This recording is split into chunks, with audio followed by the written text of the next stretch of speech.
en la cafetera El Conde, puesto que era el lugar de confluencia de los escritores y el lugar como una especie de oasis o de coto cerrado en la época de Trujillo, donde se podían desarrollar conversaciones y tertulias literarias en un lenguaje a veces cifrado para no ser descubierto por los calíes de la época de Trujillo. Bueno, y ahí digamos que en la cafetera El Conde se desarrollaron la generación de la poesía sorprendida, los independientes del 40 y sobre todo la generación del 48, y aún la generación del 60 que acudían a la casa de Franklin Isenburgo y luego se trasladaban a la ciudad, a la cafetera El Conde y al Conde, ¿no?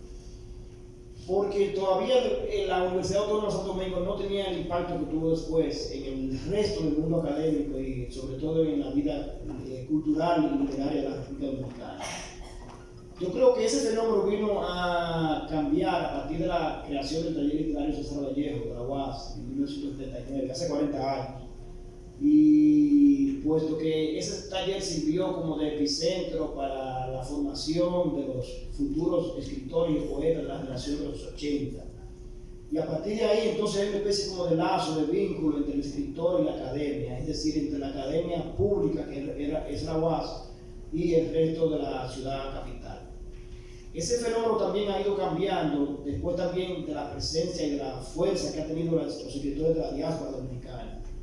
Y como ustedes entonces pueden ver, ya la literatura dominicana que se escribe a partir de los años 80 no solamente se limita a lo que se hace y al transcurso de la vida cotidiana en la ciudad capital, sino que también tiene ya un puente, un diálogo con los escritores de la diáspora y viceversa. Y por otro lado también la emergencia y la fuerza que ha tenido la literatura escrita en provincias, donde hay ya grupos literarios que han formado en Asua, en Santiago, en La Vega, en Moca, etc. Y en el siglo XIX, a mediados del siglo XIX, solo había sociedades culturales y literarias en algunas provincias, que siempre han tenido prestigio cultural, como La Vega, Santiago, Puerto Plata, Asua, por ejemplo, para citar algunos ejemplos. Pero en el siglo XX, en la segunda mitad, ese fenómeno del impacto y de la importancia que ha tenido la escritura que se ha gestado y desarrollado en los Estados Unidos, particularmente en Nueva York, sobre todo en Nueva York y en algunos casos en Puerto Rico, ha contribuido enormemente a proyectar la literatura dominicana en el mundo. Y el fenómeno más extraordinario fue el de Junot Díaz y de Julia Álvarez, que aun cuando escriben en inglés, sus temas son dominicanos y son de origen dominicano. Y eso ha hecho también que el autor dominicano y la literatura dominicana se conozcan mucho más que antes y de una manera sin precedentes, por un lado. Y por otro lado está también el fenómeno que antes no existía y era de la creación de la carrera de letras de la Universidad Autónoma, puesto que antes quienes ejercían la literatura eran abogados, periodistas, etc. Y no había lo que se conoce como hombres de letras, o sea que la literatura no la hacían los escritores que estudiaron letras puras, y muchos no se formaron en el exterior como pudieron haberlo hecho. Ese es otro fenómeno también que se produce a partir de los años finales de los 70 y los 80, cuando ya algunos dominicanos logran formarse académicamente en Francia, en Estados Unidos, en España, por ejemplo, y de algún modo esos rasgos van a influir en el desarrollo de la teoría literaria y de la crítica literaria de la República Dominicana. Contrario a otros países, yo digo que el influjo o la presencia de la Universidad Autónoma ha sido muy importante en la conformación de la tradición de la crítica literaria en el país. Pienso en Joel Céspedes, en Bruno Rosario Catelier, en Manuel Mato Moquete y muchos que han hecho la crítica literaria en los últimos tiempos, que provienen, digamos, del mundo del ámbito académico. Yo siempre lo comparo con el fenómeno que se da en México, que es el que más conozco, y es el prestigio y la fuerza que tiene la crítica literaria.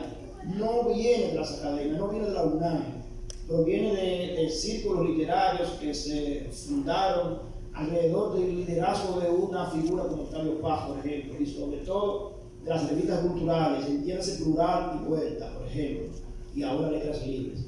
Alrededor de esas revistas se crearon círculos, consejos editoriales y de redacción que han sido lo que ha llevado, digamos, la fuerza, la presencia, la vanguardia de la crítica literaria en México. Es decir, la crítica práctica o la crítica periodística o la crítica cultural. Esa crítica es más eficaz, pero es una crítica que se escribe al margen del mundo académico, no viene del mundo académico. Si pensamos, por ejemplo, en Estados Unidos, la fuerza que tienen las academias sí impacta en el resto de la sociedad, ¿no? Por el hecho de que la crítica que se hace proviene de revistas de mucho prestigio en inglés, pero siempre se queda en ese círculo del mundo académico. En República Dominicana, entonces, ese fenómeno se ha dado alrededor de los suplementos culturales. Ha habido una gran tradición en los años 70, años 80 y aún casi a mediados de los años 90, que los suplementos culturales eran el vehículo de expresión de la crítica literaria. Entiéndase aquí, coloquio, ahora Jarito y muchas bibliotecas y casi todos los periódicos tenían suplementos culturales. Pero todos sabemos que a partir del año 2000 o de los 2010 para acá, ha habido una crisis y una ausencia y una carencia de suplementos culturales en los periódicos de circulación nacional. Y ese elemento contrastaba con la crítica que se pudiera hacer en las academias. Yo también comparo un poco, ahorita que vi a Carlos Roberto presentando la revista Cuadrillo, el tema que decía Carlos Roberto, una idea muy interesante, que decía que nosotros tenemos en República Dominicana tradición de libreros y sobre todo tradición de imprenteros, de imprenta, que en Puerto Rico no existe eso. En cambio, en Puerto Rico sí existe la tradición editorial de grandes editores. Y me parece a mí también que esa ha sido una diferencia que hemos tenido nosotros con respecto a Puerto Rico, donde no hay una crítica así, con ese rigor académico de República Dominicana que existe en Puerto Rico. Y es por la hegemonía que ha desarrollado la UPR de Puerto Rico y todo su recinto, y lo dijo Eduardo ahorita, donde los estudiantes que se gradúan de letras o de literatura hacen tesis de maestría y de doctorado, con monografía, con crítica de autores puertorriqueños y en revistas indexadas y sobre autores dominicanos también. Pero eso significa que la crítica literaria en Puerto Rico ha sido eminentemente académica y la crítica literaria dominicana no ha sido eminentemente académica. Para bien o para mal, no sé. A mí en particular, aunque yo provengo del mundo académico y enseño, la crítica académica no me parece a mí que no circula, ni tiene la eficacia, ni despierta la pasión, ni el debate que genera la crítica que se desarrolla en suplementos, en revistas culturales, ni tiene el alcance que tienen esas revistas y esos periódicos, llámese en México, Argentina, Colombia y otros países donde ha habido una gran tradición. Todos recordaremos que el periodismo literario que se desarrolló en periódicos, en revistas clásicas como el Sur, por ejemplo, en Argentina, fueron capaces de generar incluso generaciones de movimiento literario alrededor de ese liderazgo de esas revistas en esos países. Y eso significa entonces que la literatura se desarrolla mucho más cuando se manifiesta de manera libre, espontánea y creativa e imaginativa en esos espacios de revistas y suplementos no académicos, porque está la libertad de creación en ese sentido. Y por esa razón, en gran medida, las academias, ustedes saben que imponen ataduras metodológicas, rigor académico, y eso hace también que circule mucho menos, que tenga mucho menos alcance. Por esa razón, yo creo que en gran medida el ensayo crítico dominicano es más libre que el puertorriqueño, más personal. En cambio, el puertorriqueño ha estado muy dominado por la academia, por el sistema norteamericano, ¿no? De investigación y de creación y de escritura. En ese sentido, yo pienso que esa sería una especie de comparación de literatura a cierto punto comparable de cómo funciona el circuito de la vida literaria en la República Dominicana con relación a Puerto Rico. Yo creo que desde el punto de vista de lo que se está haciendo, el futuro de la crítica en la República Dominicana, Plinio Chaín ha escrito algunos artículos, a veces no nos citan nombres, pero me parece a mí que ese predominio, digamos, que ejercieron Diógenes Céspedes cuando regresó de Francia, ya es una crítica que no tiene auditorio, ¿no? Había incluso, se expresaban con un liderazgo que trajo Diógenes Céspedes de la UAS fundó una revista llamada Poder de Poética, que creó todo un círculo también, pero estaba atada a una metodología y a una ideología crítica en ese sentido. Y fuera de ahí, digamos, ha habido otros liderazgos como el de Bruno Rosario Candeliera a través del movimiento interiorista, pero también está el tema de los encasillamientos, ¿no? de las tendencias del liderazgo que ejerce un crítico o un teórico literario sobre el resto de los grupos. Entonces, por esa razón, yo creo que la crítica, después de ese liderazgo que ejercieron esos teóricos, me parece a mí que ya es mucho más libre. Afortunadamente, pienso que no se necesita que para la crítica existir, deban existir esos liderazgos. Más bien lo que deben existir son medios de expresión. Y en gran medida, los talleres literarios que deberían suplir la función de la crítica literaria, de desarrollar la crítica, no desarrollan la crítica, sino que lo que desarrollan es la creación. Llámase taller literario César Vallejo. Yo siempre, por ejemplo, he sido crítico del taller César Vallejo, donde nos formamos todos, y es que ha sido siempre un taller eminentemente de poetas, donde se escribe y se lee poesía. Por eso, la tesis que yo siempre he sostenido es que la historia de la literatura dominicana del siglo XX es la historia de los movimientos poéticos, no de las generaciones de narradores, de dramaturgos, de ensayistas, por ejemplo. Y es por esa razón. Yo recuerdo cuando estaba en el Ministerio de Cultura, cuando estaba en Eulogio, en la dirección de taller literario, William Mejía, que ya era necesario crear un taller de narradores, porque ya tenía máximo, un taller de narradores en Santiago que había tenido mucho éxito, de jóvenes que habían ganado concursos literarios en ese sentido. Y era por eso, porque ya hacía falta que se crearan talleres literarios de otros géneros, y no solamente de poesía. Y yo creo que, en cierto modo, la poca trascendencia que ha tenido la literatura dominicana se debe a eso, a que la poesía no llega tan lejos como llega la narrativa, es decir, como llega la novela y el cuento. Y es por esa razón, porque la poesía tiene menos lectores, las editoriales se interesan menos en la poesía, se interesan más en los novelistas. Los novelistas y los cuentos. Entonces, y es más rentable. Entonces, por esa razón, los talleres literarios lo que han hecho es fomentar la poesía. Ya en el Ministerio de Cultura, a partir del año 2008, 2007, con el taller literario de narradores, hay una generación de jóvenes que ganan muchos concursos en Funblog, en Casa de Teatro, en Radio Santa María, y se debe a eso. Ya la situación ha dado un giro, porque ya se ha diversificado la creación literaria en ese sentido. Entonces, yo pienso que también hace falta entonces talleres literarios de crítica literaria o de ensayo, para desde un ámbito no académico desarrollar la investigación, el estudio, la creación del ensayo, que es un género, que decía Enriquillo Sánchez que era lamentable, que el ensayo, que es el género que sirve como de correa de transmisión, como de vehículo de transmisión de las ideas y del pensamiento de un país, no tenga el cultivo que tiene o el alcance que tiene la poesía. Hace falta eso, que el ensayo se desarrolle, se dinamice, se cultive más, se cree una tradición de ensayistas.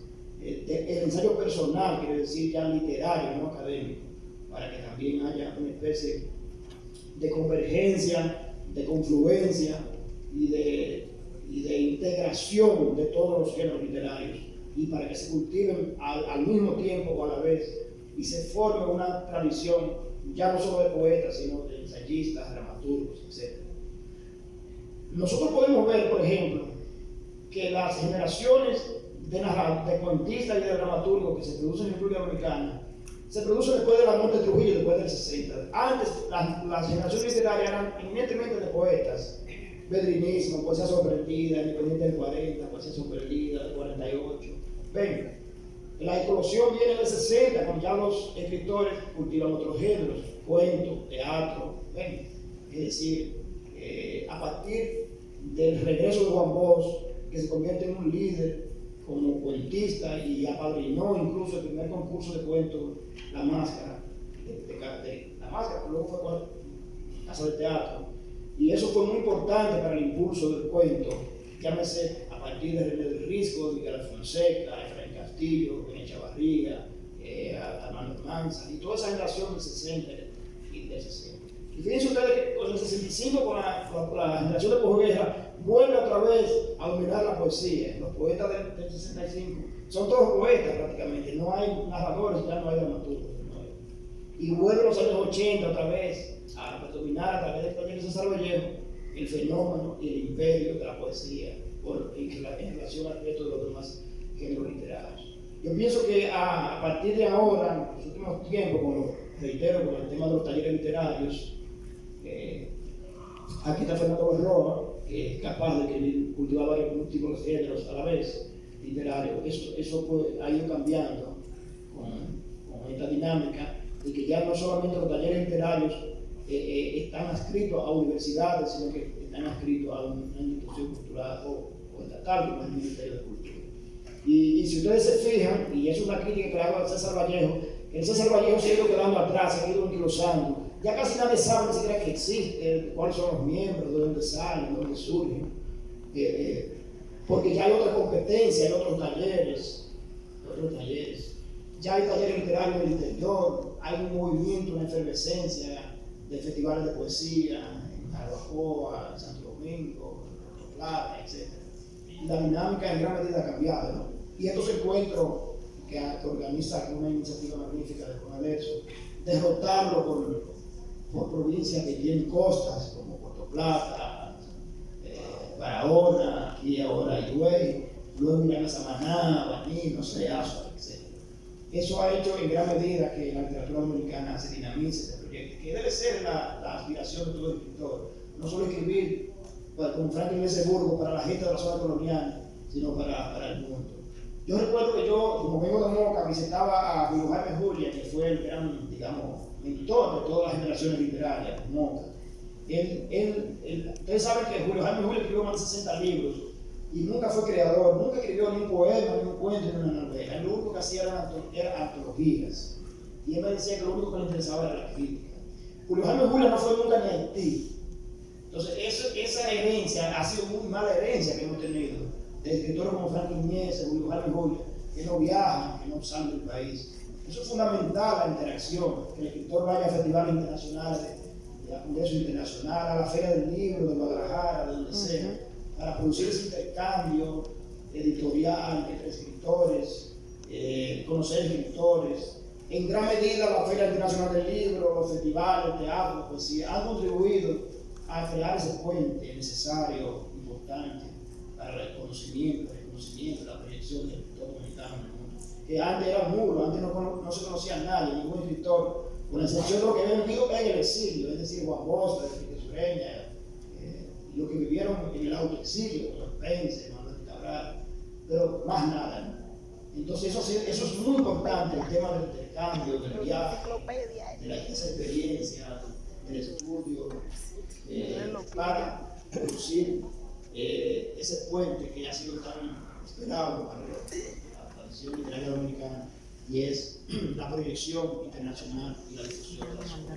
Muchas gracias. Sí, yo me di cuenta.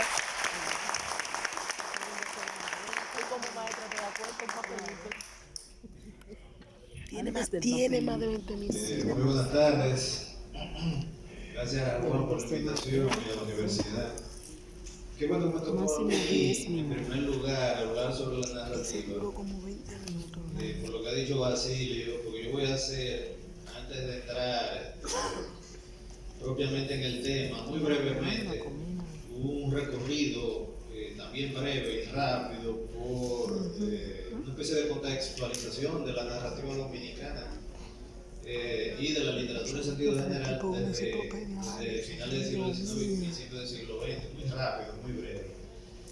Y luego entonces entrar a la narrativa, y también cuando yo hable de narrativa voy a hablar sobre algunas cuestiones mercadológicas, porque ya me parece que es imposible hablar sobre narrativa dominicana, sobre todo narrativa dominicana de finales del siglo XX y principios del siglo XXI, sin que recurramos al problema propagandístico, que también estaba hablando Basilio, y al problema mercadológico, que incluso ese problema afecta más a la narrativa, que es más popular que la poesía, o sea que se vende más y se lee más. Y el problema del mercadológico incluso ha afectado directamente a la creatividad literaria, sobre todo a finales del siglo XX y principios del siglo XX. Entonces, a partir del siglo XIX en la República Dominicana, con la aparición de la novela Enriquillo de Manuel de Jesús Galván y las aproximaciones poéticas, las décimas, los poemas con una estructura oral de Juan Antonio Alix, además de la aparición de los poetas de finales del siglo XIX como Salomé Ureña, Gastón Fernando de Linde y José Joaquín Pérez, empezó lo que podría llamarse la tradición literaria nacional, como ha escrito también Basilio Beliar, que a pesar de la novela romántica de Manuel de Jesús Galván, o sea de Enriquillo, tuvo siempre una impronta poética. El costumismo, nacido en el mes de marzo de 1921, con su sumo pontífice Domingo Moreno Jiménez, integrado además por Andrés Avelino, Rafael Augusto Zorrilla, otros escritores que surgieron a su alrededor, algunos que formaron su propio movimiento, como Vigil Díaz, que fue el fundador del pedrinismo, un movimiento al que solo perteneció él y Zacarías Espinal. Los independientes del 40, Manuel del Cabral, Tomás Hernández Franco, Héctor Inchaustegui Cabral y Pedro Mir. La poesía sorprendida, que apareció en 1943, ya como reacción al costumismo, con Alberto Baeza Flores, Mariano Lebrón Sabiñón, Aida Cartagena Portalatín, Fernández Spencer, Franklin Biesefur, Manuel Rueda, etc. Y la generación del 48 con Abel Fernández Mejía, Máxima Belleplón, Abelardo Vicioso, entre otros. Tienen una cosa en común: todos son movimientos puramente poéticos.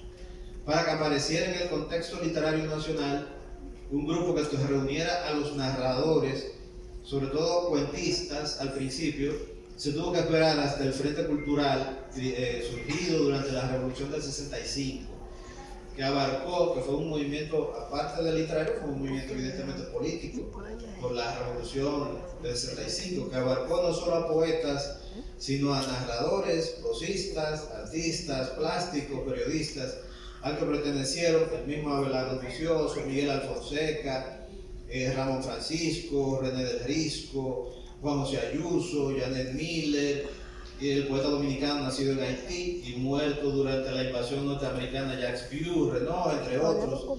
Y luego entonces del Frente Cultural, la llamada generación de posguerra, a la que pertenecieron los escritores del Frente Cultural y otros escritores, como Mateo Morrison, Tony Raful, Andrés El Mateo, Alexis Gómez Rosa, Norberto James, Franklin Gutiérrez, Soledad Álvarez, Apolinar Núñez, etc.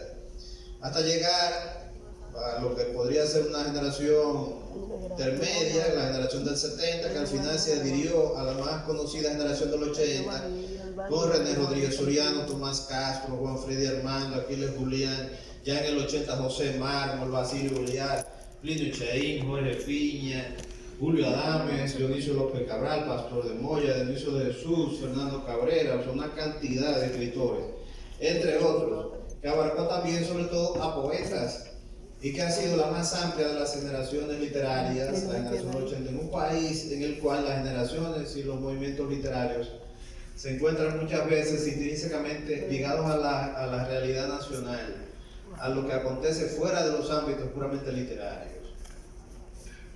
En un país en el cual el siglo XX, nuestro país, surgió casi como tragedia nacional, con 2 invasiones norteamericanas, un dictador que gobernó por 31 años, un presidente posterior democrático derrocado, una guerra civil, la invasión de 1965, los 2 años de Joaquín Balaguer, 3 incursiones guerrilleras fracasadas, un presidente suicidado y otro encarcelado por corrupción. Era obvio que tenía que propiciar una literatura sumamente política, pero además un tipo de literatura que cambia a medida que también ha aparecido un cambio en el ámbito social o político. Por ejemplo, la dictadura trujillista propició de alguna manera el nacimiento de la poesía sorprendida. La revolución del 65 produjo el Frente Cultural y luego la invasión norteamericana, la generación de posguerra. El término de los 12 años de Balaguer y su apertura democrática produjo la generación del 80, y la estabilidad política y social de finales del siglo XX y principios del siglo XXI ha propiciado el final de las generaciones literarias, tal como la conocíamos en el siglo XX, y de los movimientos también, y la independencia estética de los escritores. Al mismo tiempo, lamentablemente, nuestra literatura, la literatura dominicana, es una literatura aficionada, o sea, de escritores que no se dedican nunca por completo a la literatura, casi todos, a excepción de algunos privilegiados como Domingo Moreno Jiménez. La tradición literaria nacional ha sido el producto de esporádicas manifestaciones, sobre todo poéticas, lo que ha provocado a su vez la aparición de generaciones poéticas nacionales que sin embargo no tienen nada que envidiarle a los movimientos o a las manifestaciones poéticas de otros países latinoamericanos, a pesar de que no es muy conocida o reconocida. Por ejemplo, poetas extraordinarios, poetas como Franklin Benzenburgo, Manuel de Cabral, Salomé Ureña, Domingo Moreno Jiménez, cuentan con una poesía de alta calidad literaria y en cierto sentido con una gran literalidad y originalidad, puesto que precisamente uno de los problemas de las literaturas nacionales es que tienden a copiar los movimientos, sobre todo europeos, adhiriéndolos a la realidad dominicana, dominicanizándolos. Este eurocentrismo, que tiene su explicación en nuestra identidad, en nuestro ser dominicano, en el que no vamos a profundizar en el día de hoy, ha provocado al mismo tiempo que nos encontremos de espaldas al resto del Caribe como escritores, y que reconozcamos a otros escritores de nuestro idioma o de idiomas caribeños como el francés o el inglés como extraños a nuestra propia realidad, como me hacía notar el poeta y gestor Mateo Morrison. Es posible que debido a la condición de poetas de esos escritores, para los cuales el idioma, incluso la idea cierta del poeta como guardián de su idioma, es tan importante, nos hemos alejado un poco de temas, ideas y comportamientos de nuestra región en particular, a la que nosotros pertenecemos inexorablemente. Nosotros somos caribeños, eso es una cosa inevitable.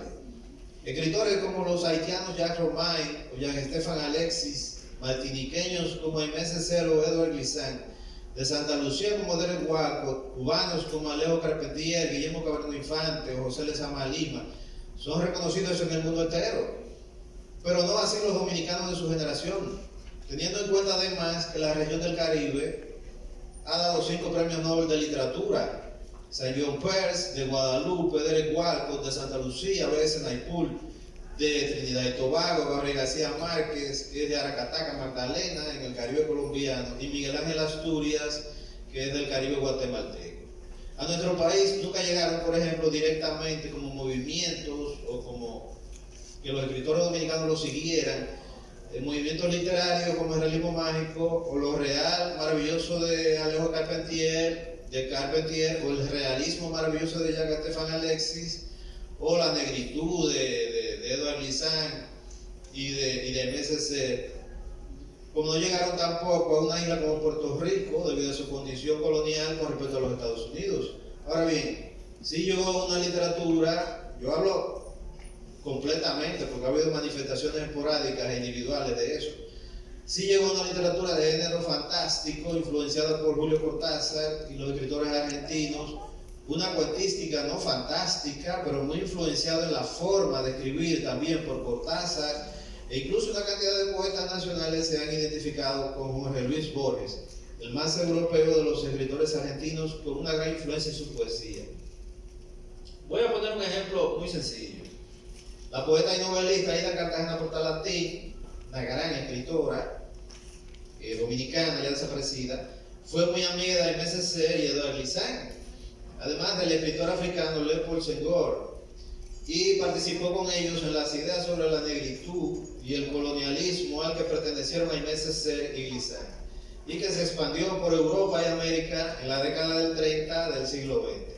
Ella viajó a África a diferentes congresos sobre la presencia africana en el Caribe y fue la directora durante mucho tiempo del Departamento de Estudios Africanos de la UAS. Es decir, era una experta en la presencia africana en el Caribe y escribió ensayos, un libro de poemas sobre la presencia negra en el Caribe.